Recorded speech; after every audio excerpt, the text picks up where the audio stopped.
Assalamualaikum warahmatullahi wabarakatuh. Saya Melina Lestari Eria Sandi dari Program Studi Pendidikan Biologi Universitas Negeri Padang. Pada kesempatan kali ini, saya akan membahas mengenai materi protista. Materi protista termasuk ke dalam KD 3.6, mengelompokkan protista berdasarkan ciri-ciri umum kelas dan mengaitkan peranannya dalam kehidupan. Setelah mempelajari materi ini, diharapkan peserta didik mampu yang pertama, mendeskripsikan ciri-ciri umum protista berdasarkan pengamatan. Yang kedua, membedakan organisme anggota protista mirip jamur, protista mirip hewan, dan protista mirip tumbuhan. Yang ketiga, menjelaskan dasar pengelompokan protista mirip jamur, protista mirip hewan, dan protista mirip tumbuhan. Yang keempat, menjelaskan cara-cara perkembangbiakan protista.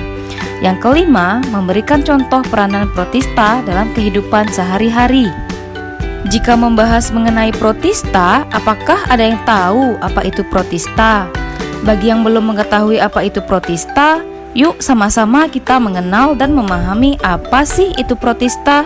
Simak baik-baik ya. Sebelumnya, Ananda sudah mempelajari tentang kingdom Monera, yang mana kingdom ini masih bersifat prokariotik atau belum memiliki membran inti. Nah, pada kingdom protista ini bersifat eukariotik. Apa sih eukariotik itu? Eukariot merupakan sel yang sudah memiliki membran inti. Protista berasal dari bahasa Yunani yang terdiri dari dua kata, yaitu protos yang artinya pertama dan kritos yang artinya membuat atau menyusun.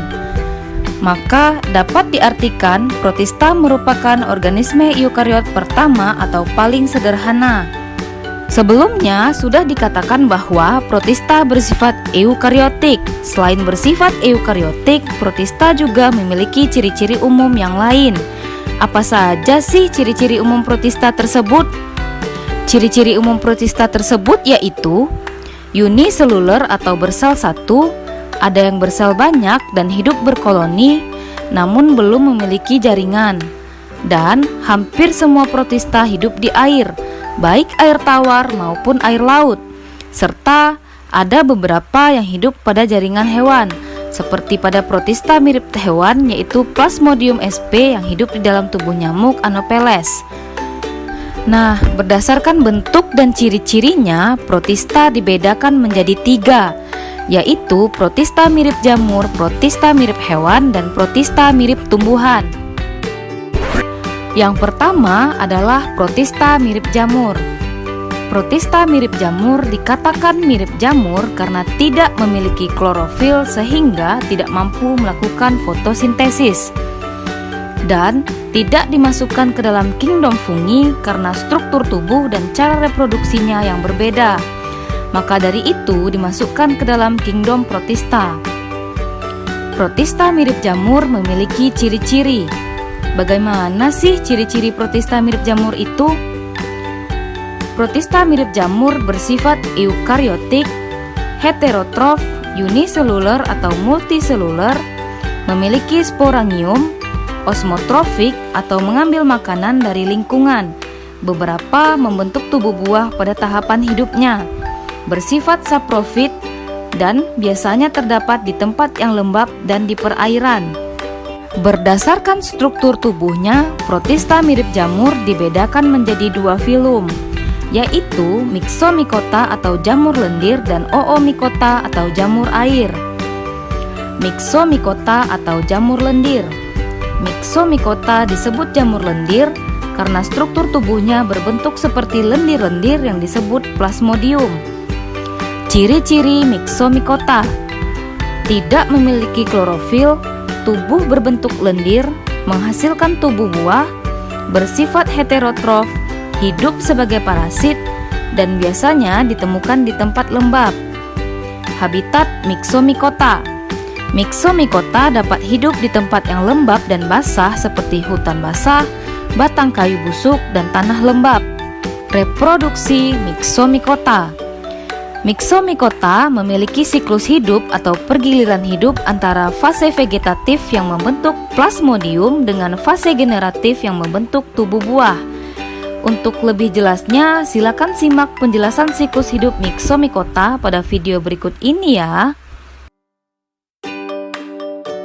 Siklus hidup Myxomycota mengalami dua fase, yaitu bentuk vegetatif yang membentuk plasmodium dan bentuk generatif membentuk tubuh buah. Siklus hidupnya dimulai dari zigot, kemudian berkembang menjadi plasmodium muda seperti lendir-lendir. Lalu masuk ke tahap plasmodium dewasa yang mengalami pecah yang dinamakan dengan agregasi, sehingga akan muncul tubuh buah. Tubuh buah tersebut disebut dengan kotak spora atau sporangium. Di dalam sporangium terdapat spora. Jika sporangium matang, maka akan pecah dan keluar. Jika spora hidup di kondisi yang menguntungkan, ia akan menjadi ameboid atau sel yang mirip flagel. Ameboid aktif untuk mencari makanan berupa bahan organik untuk menghasilkan zigot. Dari sporangium ke zigot disebut reproduksi seksual, dan dari zigot ke sporangium yang pecah disebut dengan reproduksi aseksual.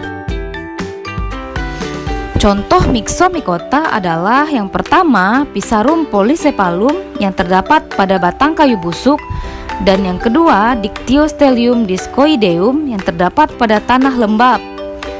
Selanjutnya Oomycota atau jamur air.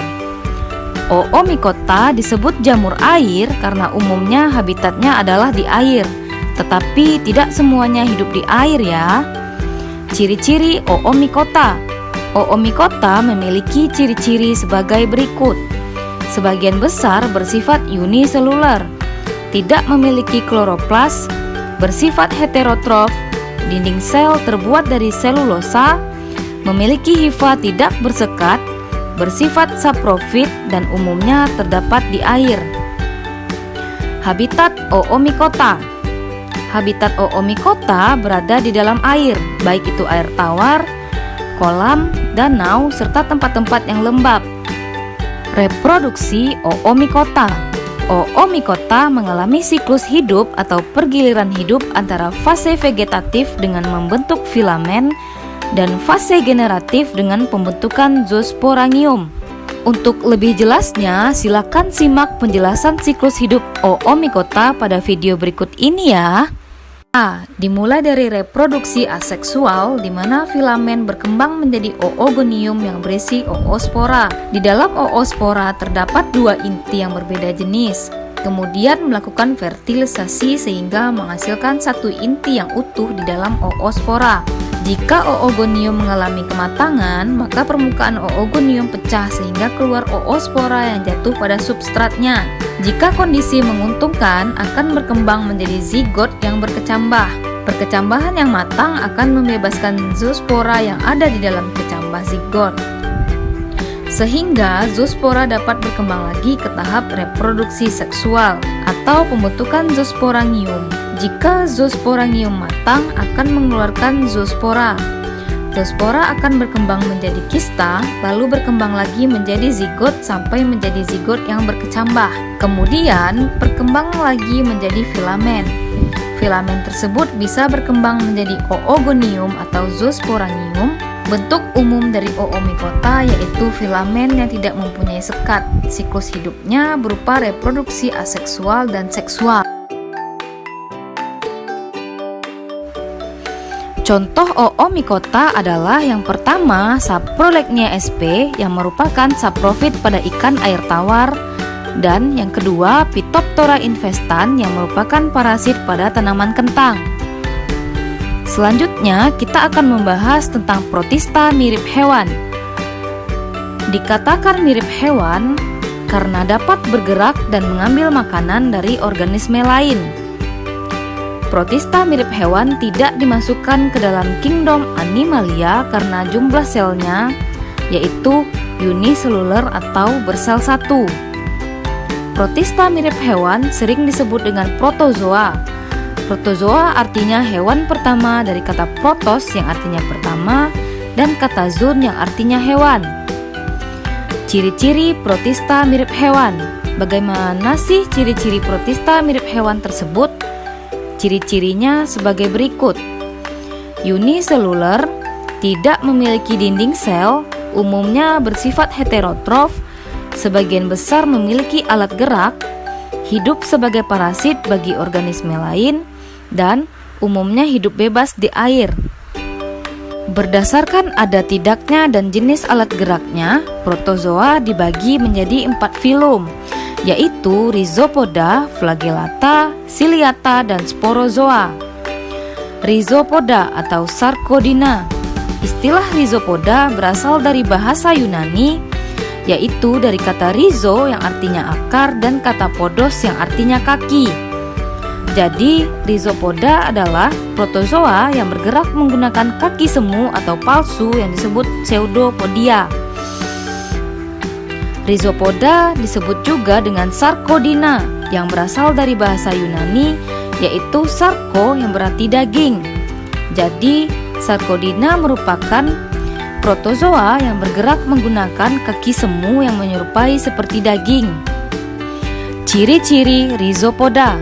Rhizopoda memiliki ciri-ciri sebagai berikut. Bergerak menggunakan kaki semu, bersifat heterotrof, beberapa ada yang saprofit. Bentuknya dapat berubah-ubah, memiliki 2 sitoplasma yaitu ektoplasma dan endoplasma. Memiliki vakuola makanan dan vakuola kontraktil. Pernapasan dengan cara difusi. Hidup secara soliter dan beberapa ada yang berkoloni. Dan cara hidup ada yang hidup bebas dan ada yang bersifat parasit. Habitat Rhizopoda umumnya hidup di air tawar atau laut. Reproduksi Rhizopoda. Reproduksi Rhizopoda umumnya dilakukan dengan cara aseksual dengan pembelahan biner atau membelah diri, dan secara aseksual yang belum banyak diketahui. Untuk lebih jelasnya, silakan perhatikan cara Rhizopoda melakukan pembelahan biner pada video berikut ini.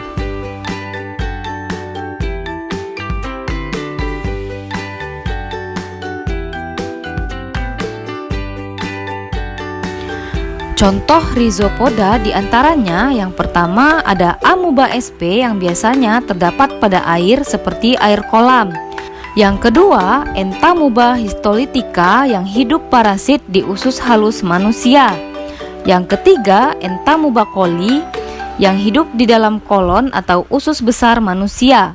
Yang keempat, Entamoeba gingivalis yang hidup sebagai parasit dalam rongga mulut. Selanjutnya, Flagellata atau Mastigopora. Istilah Flagellata dalam bahasa Latin diambil dari kata flagel yang berarti cambuk, dan Mastigopora dari bahasa Yunani yaitu mastik yang berarti cambuk dan pora yang berarti gerakan. Jadi, Flagellata merupakan protozoa yang bergerak menggunakan bulu cambuk. Ciri-ciri Flagellata. Flagellata memiliki ciri-ciri sebagai berikut. Bergerak menggunakan flagel atau bulu cambuk. Permukaan tubuh dilapisi oleh kutikula. Tubuhnya dilindungi oleh pelikel, memiliki protoplasma yaitu endoplasma dan ektoplasma, bersifat mikroskopis, hidup sebagai parasit dan biasanya terdapat di air. Habitat Flagellata. Sebagian besar hidup di air tawar, air laut, tanah yang basah atau di dalam tubuh makhluk hidup sebagai parasit. Reproduksi Flagellata. Reproduksi Flagellata dengan cara aseksual dengan membelah diri dan seksual dengan cara konjugasi. Untuk lebih jelasnya, silakan perhatikan cara Flagellata membelah diri pada video berikut ini ya.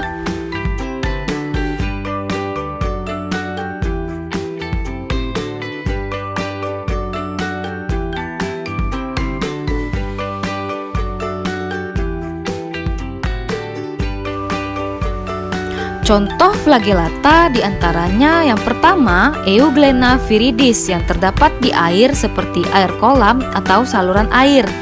Yang kedua Volvox globator yang terdapat di air kolam yang dalam, laguna, dan parit. Yang ketiga ada Trypanosoma gambiets yang terdapat di sungai, danau, dan tepi hutan. Yang keempat ada Leishmania tropica yang biasanya hidup di dalam tubuh lalat. Selanjutnya kita akan membahas Ciliata atau Ciliopora.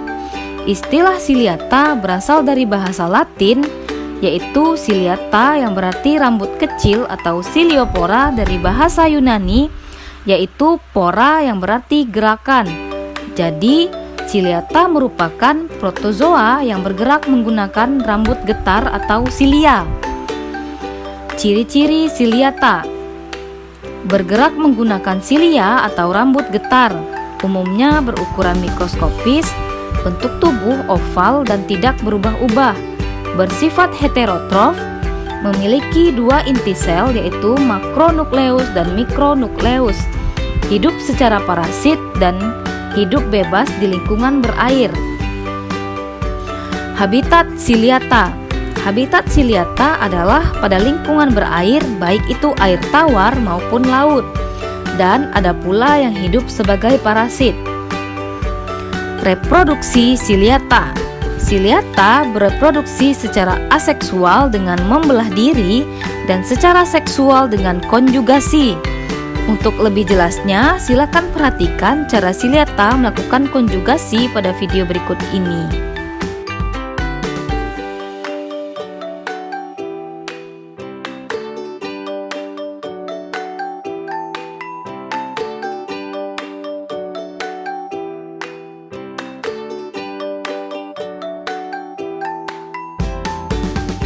Contoh ciliata yaitu yang pertama, Paramecium sp yang terdapat di air tawar seperti kolam dan air sungai.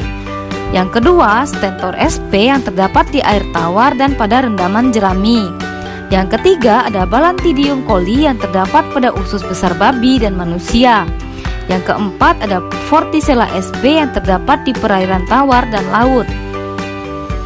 Selanjutnya, kita akan membahas mengenai sporozoa.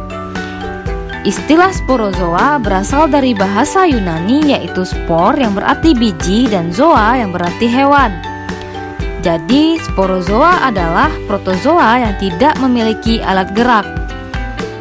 Ciri-ciri sporozoa. Sporozoa memiliki ciri-ciri sebagai berikut: tidak memiliki alat gerak, dapat membentuk spora, eukariotik, hidup sebagai parasit pada tubuh hewan dan manusia.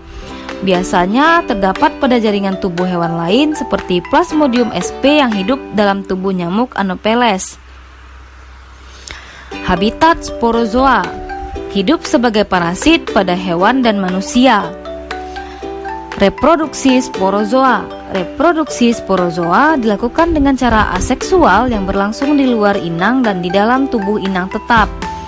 Sedangkan reproduksi seksual terjadi dalam inang pendaftaran. Oleh karena itu, sporozoa memiliki 3 tahap perkembangan, yaitu sporogoni, skizogoni, dan gamagoni. Contoh sporozoa diantaranya yang pertama ada Plasmodium vivax yang merupakan penyebab penyakit malaria.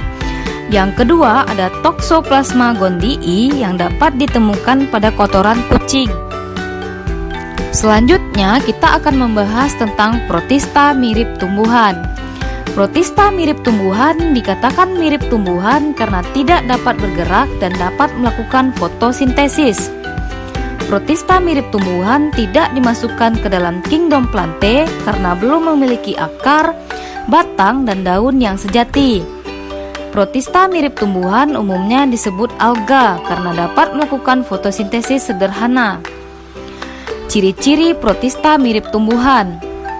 Protista mirip tumbuhan memiliki ciri-ciri sebagai berikut: bersifat uniseluler atau multiseluler, bentuk tubuh tetap karena ada dinding sel, belum memiliki akar, batang, dan daun yang sejati, mempunyai klorofil, terdapat pirenoid, bersifat autotrof, dan biasanya terdapat pada perairan. Berdasarkan pigmen dominannya, protista mirip tumbuhan dibedakan menjadi 4, yaitu alga hijau atau chlorophyta, alga coklat atau phaeophyta, alga keemasan atau chrysophyta, dan alga merah atau rhodophyta. Alga hijau atau chlorophyta. Alga hijau merupakan alga yang memiliki pigmen dominan berupa klorofil A dan B sehingga berwarna hijau. Ciri-ciri alga hijau atau chlorophyta. Selain berwarna hijau, apa saja sih ciri-ciri kloropita ini? Ciri-ciri kloropita yaitu berwarna hijau karena mengandung klorofil, bersifat eukariotik, dinding sel terbuat dari selulosa, autotrof atau menghasilkan makanan sendiri melalui fotosintesis, dan banyak terdapat di air. Habitat alga hijau. Apakah Ananda pernah melihat plankton yang ada pada film SpongeBob? Plankton merupakan alga hijau yang hidup layang-layang di air tawar atau air laut. Jadi, habitat alga hijau adalah di air, baik air tawar maupun air laut. Reproduksi alga hijau. Reproduksi alga hijau dilakukan secara aseksual dengan pembelahan biner, pembentukan zoospora dan fragmentasi filamen, sedangkan secara seksualnya dengan konjugasi. Contoh alga hijau di antara lain, yang pertama ada Spirogyra sp yang biasanya hidup di air tawar. Yang kedua ada Ulva sp yang biasanya hidup di perairan laut dangkal. Yang ketiga ada Chlamydomonas sp yang biasanya hidup soliter di air tawar. Yang keempat ada Chlorella sp yang hidup di air tawar. Selanjutnya, alga coklat atau Phaeophyta. Alga coklat merupakan alga yang memiliki pigmen dominan berwarna coklat yang disebut fukosantin. Selain fukosantin, alga coklat juga memiliki pigmen klorofil A, C, dan karotenoid. Ciri-ciri alga coklat atau Phaeophyta. Alga coklat memiliki ciri-ciri sebagai berikut: mengandung pigmen berwarna coklat, multiseluler, bersifat eukariotik, tubuhnya menyerupai tumbuhan tingkat tinggi, dapat berbentuk filamen, bersifat fotoautotrof, memiliki kloroplas tunggal, memiliki dinding sel, dan umumnya tumbuh di pantai pada suhu sedang hingga dingin. Habitat alga coklat. Hampir semua Phaeophyta memiliki habitat di laut, terutama di daerah yang dingin. Reproduksi alga coklat. Alga coklat melakukan reproduksi secara aseksual dengan pembentukan zoospora dan seksual dengan spermatozoid dan ovum. Contoh alga coklat diantaranya yang pertama, Laminaria digitalis yang biasanya terdapat di daerah pesisir pantai. Yang kedua, Sargassum sp yang banyak terdapat di pantai. Yang ketiga, Fucus sp yang juga banyak terdapat di pantai. Yang keempat, Padina australis yang hidup di bebatuan karang. Selanjutnya, alga keemasan atau Chrysophyta. Alga keemasan merupakan alga yang memiliki pigmen dominan berwarna kuning atau coklat keemasan, yaitu karotin dan xanthofil. Chrysophyta juga memiliki pigmen klorofil A dan C. Ciri-ciri alga keemasan atau Chrysophyta. Ciri-ciri alga keemasan atau Chrysophyta sebagai berikut: pigmen dominan berwarna kuning atau coklat keemasan, bersifat eukariotik, ada yang uniseluler dan multiseluler, bersifat autotrof namun ada yang heterotrof. Dinding sel mengandung selulosa, pektin atau silika. Sebagian besar memiliki flagel. Sebagian besar bersifat mikroskopis dan dapat hidup secara soliter atau berkoloni.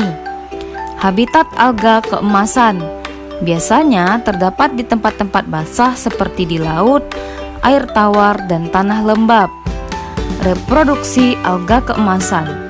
Alga keemasan melakukan reproduksi secara aseksual dengan pembelahan biner dan secara seksual dengan oogami.